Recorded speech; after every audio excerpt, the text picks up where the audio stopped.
Why did some Jedi claim that Sith lightsabers were stronger than their own? What was it about red kyber crystals that made Jedi actually believe that they were far more dangerous than any other type of kyber? Greetings acolytes and welcome back to the archives. The crimson lightsaber has long stood as the symbol of the Sith Order. Sidious describes it as being the torch to symbolize the blazing fires of the dark side within them all. Only in specific scenarios have the Sith ever used any other color than red. But what our researchers have found is that the Jedi who lived during the days leading up to the Sith's extinction actually feared the weapon of their dark counterparts a great deal. From the holocron entry of Jedi Master Pernikar, we learned that there seems to be far more to the Sith lightsaber than just their blood-tinted color. So today, join us as we open a holocron and travel back to the days of the new Sith Wars, in order to discover why the Jedi thought that Sith lightsabers were far more dangerous than their own. The holocron entry by the Jedi Master known as Pernikar documents his personal longing to find closure with his Padawan having fallen to the dark side. He records how he had trained his young apprentice, a boy by the name of Wud Mortul, to be a powerful, strong Jedi warrior,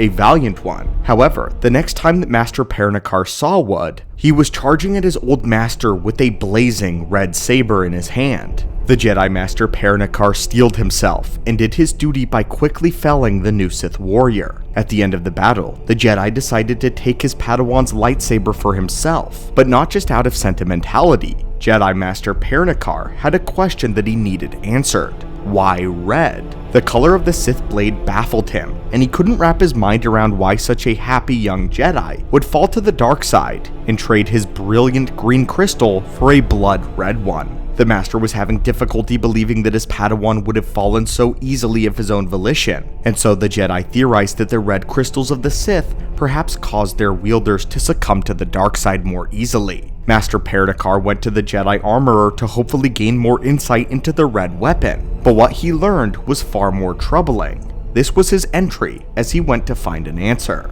I consulted our armorer, asking if she had any knowledge about whether any properties of Sith's lightsabers affect their behavior, disposition, or their overall personality of the wielder. She answered, "I know they affect me, because whenever I see a Sith holding one, I'm inclined to kill that Sith."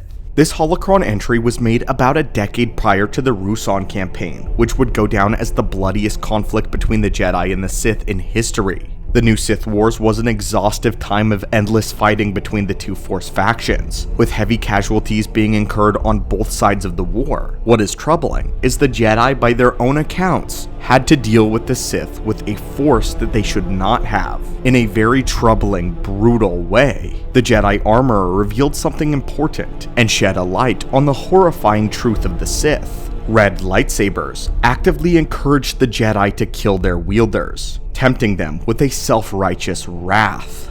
A tempered Jedi's mind is never immediately to resort to death and violence as a mean of dealing with an enemy. They train for years to seek out all non-lethal methods of disposing of a threat, even if that threat is a Sith. However, the Jedi Armorer shares that she feels no such hesitation when she lays eyes on a red blade. Her only inclination is to kill the one holding it. With this knowledge, it becomes more clear why so many Jedi join the ranks of the Sith whenever war breaks out between the two factions. The Jedi battle against their dark counterparts only to be enticed by the negative emotions that come with war. These aggressive feelings are stoked by the fiery blades of their enemies, which eventually leads the Jedi in question to desire exploration of these emotions. By the end, the Sith Order gains free recruits in which to continue attacking the Jedi. This is what makes the Sith blade so incredibly dangerous. The edge is against the Jedi, but it is a very subtle one, but prominent enough to spark some immediate concern. What makes the Sith lightsabers more powerful than Jedi lightsabers is their slim chance to actually break another lightsaber blade. The Jedi Armorer referred to Master Pernikar to a holobook entry on the subject of kyber crystals, and here is a very important entry from that book.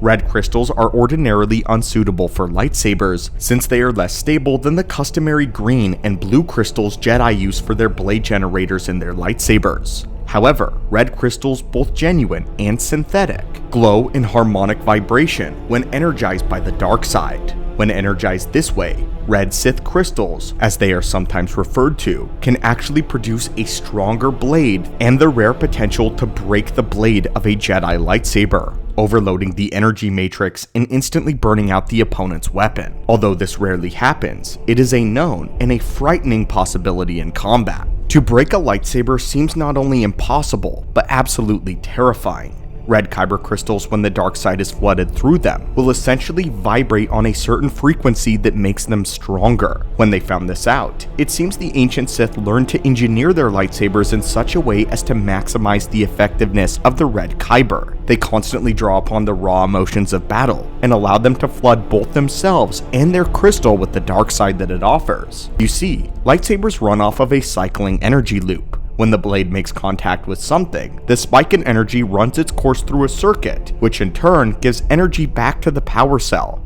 This loop helps sustain lightsabers' power while it's active. This is also the case when two lightsabers connect with one another. However, if that lightsaber were to suddenly be overloaded with a massive amount of unnecessary power, the matrix could overload and short out the blade. This is essentially what could potentially happen should a hyper-energized lightsaber blade make contact with a regular Jedi lightsaber. While definitely uncommon, Master Pernikar confirms that he once witnessed this happen, though he believed at the time that it was a result of the faults of the Jedi's lightsaber rather than an advantage of the Sith's. In this way, the Jedi would begin to be much more wary of the Sith lightsaber in future encounters. This was likely why General Hoth's Army of Light had difficulty gaining new recruits from the Jedi Order. They were all worried that the more war with the Sith would lead them all down the dark path. The red blade of the Sith became more than just a symbol of their villainy. To the Jedi, it was a threat to everything that they stood for. A lightsaber was meant to act as a shield to only be used in the defense of the innocents and to bring peace. The Sith used it to undermine the Jedi's purpose by murder of the innocent and conquest. Not only this, but they used the Jedi symbol of light as a way to draw them into the darkness. On top of everything, the Sith eschewed the rules of a fair warrior's encounter by equipping themselves with the possibility of being able to simply destroy their opponent's weapon in one lucky swing. Truly, this must have been the reason why the Jedi began to choke up on what kyber crystals were actually allowed in the Order, not wanting red. It should be noted that in Legends, some Jedi actually used red lightsabers even into the era of the Clone Wars. One such Jedi to wield the red blade would be Adi Gallia. However, we can note that the Jedi red lightsabers did not have the properties of the Sith sabers, since they weren't being energized by the dark side. Of course, to use a red blade was still highly looked down upon since they were so representative of the Sith. Most unfortunately, at this time in Legends lore, we don't have a definitive answer why the Council gave pardon to these red lightsabers among the Jedi Order. But if you would like us to look into all the Jedi that used red lightsabers and delve deeper into the lore for an explanation, please let us know. But anyway, my friends, this was why the Jedi learned to fear Sith lightsabers and believed that they were stronger than the standard Jedi weapon. Tell us, would you want to see a lightsaber being broken by another on screen in a film or a Disney Plus series? And do you believe that red crystals are able to tempt Jedi to the dark side still?